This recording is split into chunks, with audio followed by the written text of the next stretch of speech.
तो हमारे YouTube channel पर आप सभी का स्वागत है। तो फ्रेंड्स, आज हम बात करेंगे एपीएस स्टेनो के बारे में। अभी एपीएस एग्जाम चल रहा है, यानी शॉर्ट हैंड्स जो मेंस है वो चल रहा है। तो कुछ बच्चे जो हमारे स्टूडेंट्स जो एग्जाम दे के आए हैं वो बता रहे हैं कि पहले दिन जो था वो कुछ दिक्कतें आई। वो दिक्कतें क्या आई उस पर हम चर्चा करेंगे, क्या चीज़ें हैं क्या नहीं है। यदि आपका एग्जाम है आने वाले समय में तो आप उस चीज़ों को विशेष ध्यान देंगे। और जो डिक्टेशन बोला जा रहा है वो कैसा बोला जा रहा है, किस पर बोला जा रहा है, मैटर कैसा है, कुछ वर्ड कठिन है, टाइपिंग में कुछ दिक्कतें आ रही हैं, सब सारी चीज़ों पर चर्चा करेंगे। ठीक है, तो पहली बात हम इस पर करेंगे कि जो डिक्टेशन बोला जा रहा है वहाँ पर सर और मैम दो लोग बोल रहे हैं। ठीक है, तो जो मैम बोल रही है उनका जो है डिक्टेशन स्पीड ज़्यादा भी है और बीच बीच में स्लो बोल देते हैं, इस चीज़ का आपको ध्यान रखना है। और जो सर बोल रहे हैं उनका मैटर ठीक ठाक जा रहा है, स्पीड भी ठीक है, 80 से 85 है। लेकिन जो मैम बोल रही है उनका 85 से ऊपर ही कहा जाए और बीच में ओवरलैपिंग हो रहा है, यानी कहें तो स्टार्टिंग में सही बोल रही है, बीच में स्लो हो जा रही है, फिर फास्ट हो रही है।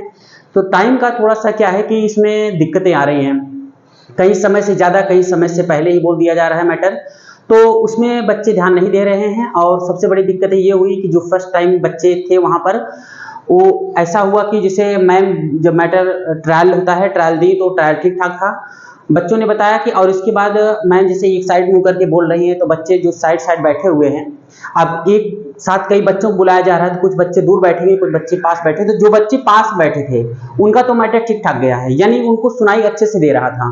और जो बच्चे दूर थे उनको बहुत सारी दिक्कतें आ रही थी, ये कहिए कि उनका कहीं ना कहीं छूट गया है और उनके लिए बहुत समस्या हो गई है। ठीक है, वैसे बच्चों का जो रुख था, यानी बच्चों का जो विचार था वो बहुत गलत हो गया है आयोग के प्रति। उन लोगों ने ये ठान लिया है कि अब हम जो है आयोग में इसका कंप्लेन करेंगे, और सभी लोगों ने मीटिंग कर लिया है मिलके।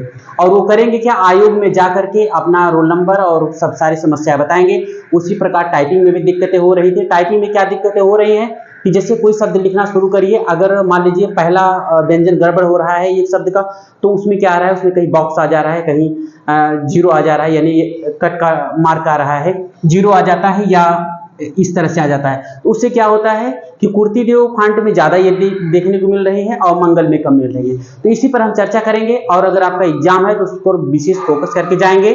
जब मैटर बोला जाएगा तो आप कोशिश यही करिएगा कि एकदम पास में बैठेंगे ताकि आपको अच्छे से सुनाई दे।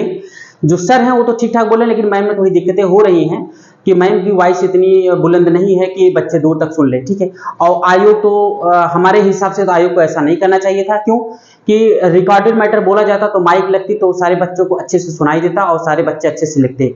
उसमें क्या रहता है कि डिक्टो मैटर डिक्टो समय में बोला जाता, उससे दिक्कतें नहीं होती। ऐसे बच्चों को कहा जाए तो अगर इतना बड़ा एग्जाम है तो आयोग को ऐसा नहीं करना चाहिए कि भाई बच्चे हर बच्चे समान हैं। और कई शिफ्ट में एग्जाम होने से दो दिक्कतें और आती हैं।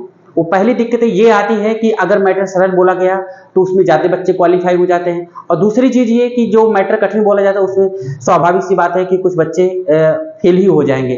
क्यों, जब गलती आयोग क्षम में नहीं कर रहा है तो किस बेस पे कर रहा है इसकी भी कोई क्राइटेरिया नहीं बनी है। तो आइए पहले बात करेंगे इस पर। कुछ चीज़ें हम लिख दिए हैं, जैसे एक साथ कितने बच्चों को बुलाया जा रहा है। देखिए एक शिफ्ट में जो है ना वो 150 बच्चे बुलाए जा रहे हैं। 2 शिफ्ट में हो रहा है तो दोनों शिफ्ट को मिला करके अगर हम कहें तो 300 बच्चे हो गए।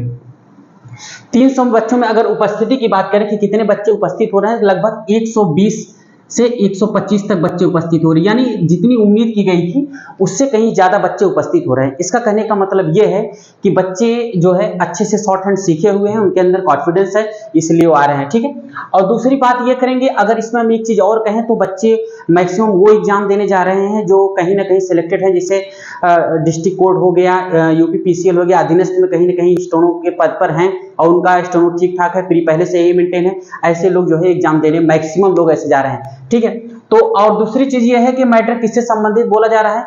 मैटर जो है ना वो सामाजिक और राजनीतिक कह लीजिए और आर्थिक भी थोड़ा बहुत कहेंगे, क्योंकि जो सामाजिक मैटर बोला गया वो इस पर बोला गया कि जैसे एक महिला एक पुरुष के बीच क्या वैवाहिक जीवन के बाद कैसा रहना चाहिए या कैसा है, हमारी भारतीय संस्कृति क्या है, कल्चर क्या है। इसमें कुछ शब्द ऐसे हैं, सहिष्णुता वगैरह जो शब्द थे वो थोड़े कठिन थे।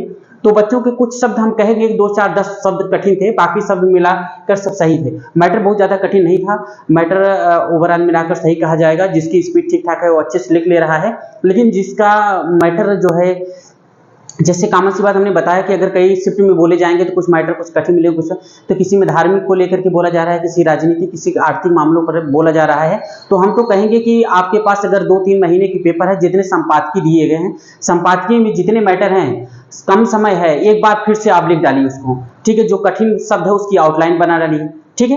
तो अभी जो बच्चे एग्जाम, जिसको भी एग्जाम देने जाना है, वो विशेष ध्यान देंगे कि सर से पास नजदीक में बैठेंगे, मेरी यही सलाह है, ठीक है।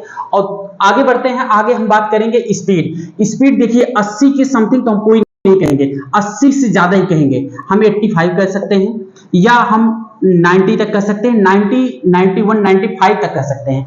इससे नीचे मैटर नहीं बोला गया, यानी डिक्टो हम कहेंगे कि 80 के नीचे कोई मैटर बोला ही नहीं गया था, जिस प्रकार से बच्चे बता रहे हैं। क्योंकि हमारे बच्चे जो थे लगभग 95 और 100 की स्पीड लिखने वाले बच्चे बताएं कि लगभग सर मैटर 85 प्लस था, ठीक है। और बातें करेंगे, यहां पर हम बताएंगे किस प्रकार की गलती इच्छा में नहीं है। जैसे हम कहें कि अगर गलती जिसे हम कहें कि इस प्रकार कुंदन लिख दिया गया, ठीक है। अब यहां पर गलती, कुंदन को हम इस तरह से भी लिखेंगे, अगर इस तरह से, तो गलती मान्य नहीं होगी, यानी हम चाहे आधा न का प्रयोग कर दें, जहां अंक की मात्रा का प्रयोग करें, इस गलती को गलती नहीं मानी जाएगी, यानी ये दोनों लिखेंगे तब पर भी सही माना जाएगा, ठीक है। अब आगे बढ़ते हैं, मैटर पढ़ने के लिए क्या समय दे रहे हैं। जिस दिन पहला एग्जाम था, यानी जिस दिन पहला मैटर बोला गया था, उस दिन बच्चों को कुछ नहीं किया गया था, यहां तक बच्चों को मतलब पढ़ने का मौका ही नहीं दिया गया था। लेकिन कंप्लेन हुआ, कुछ बच्चों ने वहीं पर तुरंत कंप्लेन किया, आयोग से सीधा सीसीटीवी कैमरे में लाइव चल रहा था, तो कुछ बच्चों ने जब कंप्लेन किया तो अगले वाले शिफ्ट में, यानी अगले वाले एग्जाम में बच्चों को 10 मिनट पढ़ने के लिए दे दिए गए। तो ये एक प्रकार से हम कहें कि जो पहले दिन का पेपर था, जो पहले शिफ्ट का पेपर था, दूसरे शिफ्ट का पेपर था, उसमें कहीं ना कहीं ये गलत हुआ है, बच्चों के भविष्य के साथ थोड़ा सा ओवरलैपिंग ज्यादा हो गया है। हम कहेंगे कि वो बच्चे दुविधा में फंस गए हैं कि हमारा क्या होगा। तो हम कहेंगे कि आयोग में आप लोग अपना प्रस्ताव प्रस्तुत करिए और उनसे कहिए कि सर एग्जाम हो जाने के बाद हमें एक बार फिर मौका दिया जाए। मतलब पहली बार हो रहा था तो उसमें व्यवस्थाएं ठीक नहीं थी, लाइट की व्यवस्था नहीं थी, गर्मी इस तरह के सिस्टम नहीं चल रहे थे, कीबोर्ड जो है सही नहीं चल रहे थे, हैंग कर रहे थे, तो ये सारी समस्याएं थी। तो सारी समस्याएं आप लोग लिख करके आयोग के पास उपस्थित करिए, हो सकता है एक मौका और मिल जाए। आगे बात करते हैं, मैटर सही कौन बोल रहा है। मैटर मैम सही नहीं बोल पा रही हैं, सर जो है मैटर सही बोल रहे हैं, ठीक है। अगर बीच में हम कहें कि आप कितनी बड़ी स्पीडर हो, अगर बीच में मैटर हम कहीं तेज कहीं कम कर देते हैं, खैर ओवरलैपिंग थोड़ा चलता है, लेकिन बहुत ज्यादा ओवरलैपिंग करने से क्या होता है ना, तो मैटर गड़बड़ हो जाता है। अगर यहाँ पर 5%, 10% या 6%, 7% जो भी है गलती अगर क्षम में होती तो ये मैटर चल जाता है। लेकिन अगर क्षम में नहीं भी है, आयोग ने ऐसा पहले से लिख दिया है कि गलती क्षम में नहीं है, और अगर इस प्रकार होता है तो ये गलत होगा। और हम अपने जो आने वाले बच्चे जो मतलब एग्जाम देने जाएंगे 60 के, हमारी बहुत सारी शुभकामनाएं उनके साथ रहेंगी। और कोशिश ये करना है कि गलती किसी प्रकार की नहीं करना है, आपको सर के पास बैठना है और कंसंट्रेट होकर के आप, हम कहें कि जैसे कान में खूंट वगैरह हो तो उसको भी निकलवा लीजिएगा, अच्छे से बैठिएगा ताकि आपको मैटर अच्छे से सुनाई दे। एपीएस बहुत बड़ी जॉब है, बहुत बड़ी अपॉर्चुनिटी है, आप लोग के लिए best of luck. Thank you so much.